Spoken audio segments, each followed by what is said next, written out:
আমার ঠাকুমায়ের মা অনেকজন মিলে আর কি, পাড়ার বউটৌ সমস্ত সবাই মিলে একসাথে পাশে 3-4টে গ্রাম পেরিয়ে কীর্তন না হরিনাম যা কিছু শুনতে গিয়েছিল।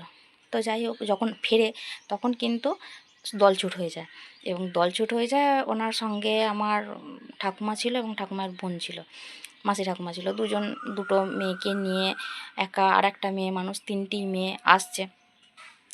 রাত তখন অনেকটাই রাত, তা ঠাকুরকে ডেকে আসছে।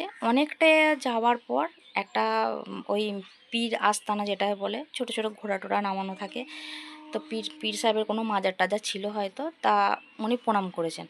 দিয়ে প্রণাম করবার পর খুব স্বাভাবিক যে খুব চিন্তা হচ্ছে যে মেয়েগুলোকে নিয়ে কি করে পেরোবো, এতটা রাস্তা, ভয় লাগছে। সেই সময় ঠ্যাঙাড়ে ডাকাত এদের উপদ্রব কিন্তু খুব ছিল। তো যাই হোক, প্রণাম করছে, করে পেরোচ্ছে। বেশ কিছুটা যাওয়ার পর, ঠাকুর ডাকছে, বেশ কিছুটা যাওয়ার পর তখন দেখছি পিছন থেকে ঘোড়ায় চেপে একজন আসছে। তা উনি জিজ্ঞাসা করেছেন যে, কে বাবা তুমি, ঘোড়ায় এত রাতে যাচ্ছ?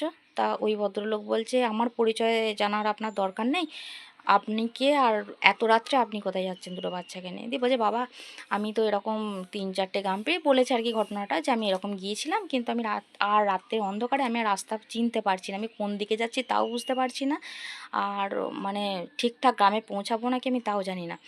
দিয়ে বলছে যে, ঠিক আছে আমি আপনাদেরকে দাঁড় করিয়ে দিচ্ছি, আপনারা আমার পিছনে আসুন।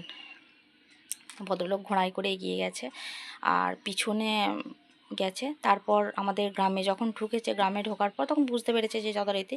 তো উনি বলেছেন যে, দেখুন আপনাদের গ্রামে আমি ঢুকিয়ে দিয়েছি, এরপর আপনি বাড়ি যেতে তো পারবেন তো? বলেছে, হ্যাঁ আমি পারবো। দিয়ে তখন বলেছে যে, বাবা তাহলে ঘর পর্যন্ত এসো, বা ঘর পর্যন্ত। বলছে, না না আমার ঘর পর্যন্ত গেলে হবে না, আমার আরও দায়িত্ব আছে, আরও কাজ আছে আমার। দিয়ে বলে বেরিয়ে গেছে। রাত তখন অনেকটাই রাত।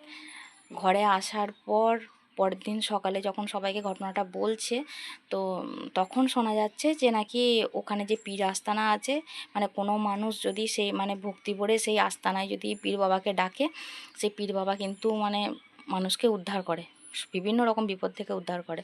তাই এটা আমি আমার ঠাকুমার মুখ থেকে শুনেছিলাম, আর তোমাদেরকে আমি সবাই কাছে ঘটনাটা বললাম। কেমন লাগছে কমেন্টে জানিও।